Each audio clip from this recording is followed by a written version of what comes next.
Приветствую всех на канале Творческий сундучок. С вами Татьяна.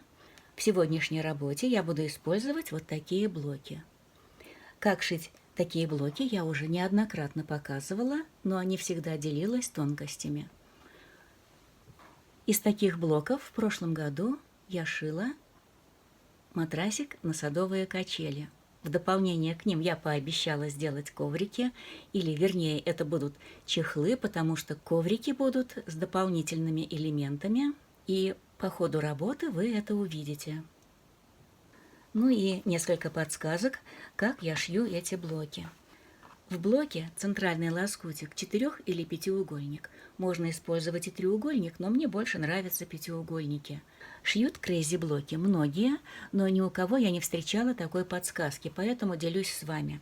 Вот посмотрите, если начать с короткой стороны и после нашивания на следующие стороны,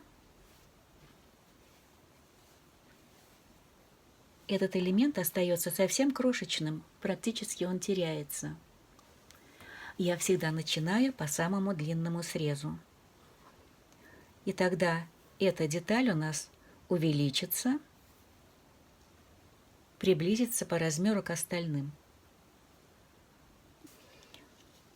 Вот я пришила первую полоску, и как продолжение вот этой стороны я отрезаю лишнее. И дальше пришиваю следующий лоскуток. Так, ну вот я пришила второй. Хочу сказать, неважно, в каком направлении вы будете двигаться, в правую сторону или в левую, часовой это стрелке не имеет или абсолютно против никакого часовой значения. стрелки. Делайте, как вам удобно. В центральных лоскутах я стараюсь избегать прямых углов. Не всегда это получается.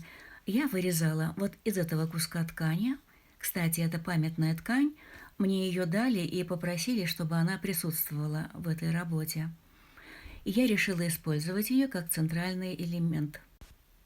Но цветы на ткани расположены довольно плотно, и пришлось немного поизворачиваться, чтобы получилось как надо.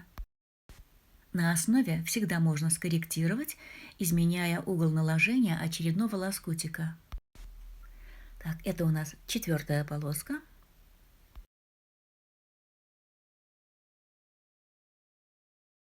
Пришила, отутюжила и срезаю лишнее.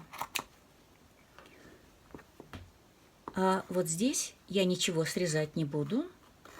Мне не хочется плодить лишние лоскутики.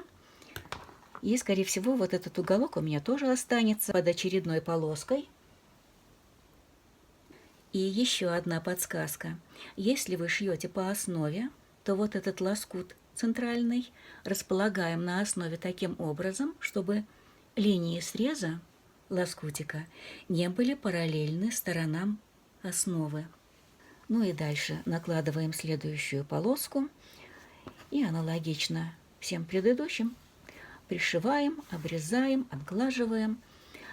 И хочу сказать, что размер основы надо брать немного больше размера предполагаемого блока, хотя бы на 1 сантиметр, потому что перекосы, они неизбежны, и чтобы при обрезке не пришлось разочароваться, У меня получилось 8 обязательно нашитых блоков. нужен небольшой Кстати, запас. 8 блоков я шила часа за 2, ну, может быть, чуть больше. Шила поточным методом.